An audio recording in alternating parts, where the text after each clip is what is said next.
Ethnomethodology refers to the study of how people do things. It's the study of how people use background assumptions to make sense out of life. We tend to operate on background assumptions, which are deeply embedded, common understandings of how the world operates and how people ought to act. Harold Garfinkel had his students act differently at home when they visited their parents, or had them ask people what they meant specifically about things. And people became uncomfortable, if not irate, because the students were not responding in a normal manner.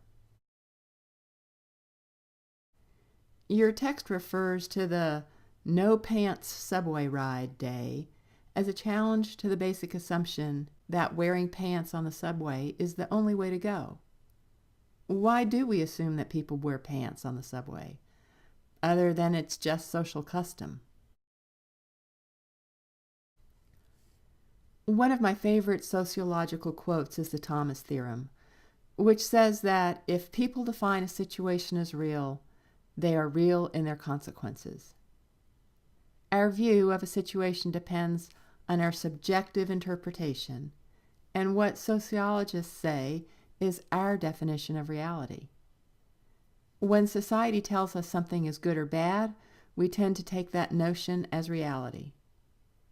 How we feel about something has to do with what we have learned about it, and that likely will depend on what our social world has taught us, not our own objective observation of reality.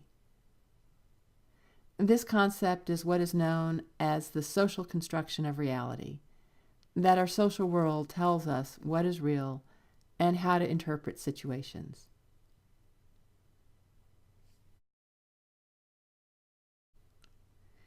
As we conclude this chapter, I want to emphasize that to understand the social world, we have to understand the value of both the micro and the macro perspectives.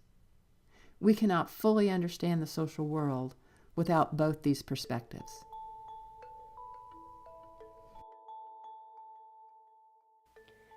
And that ends the lectures about social structure and social interaction.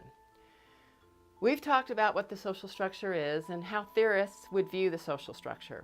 And we've also introduced you to the basic concepts of social class and social status, and we've looked briefly at how those theorists would inform us about the social structure. We've also considered the micro and the macro perspectives and how they're helpful in thinking about the social structure and how to collect data on social interaction.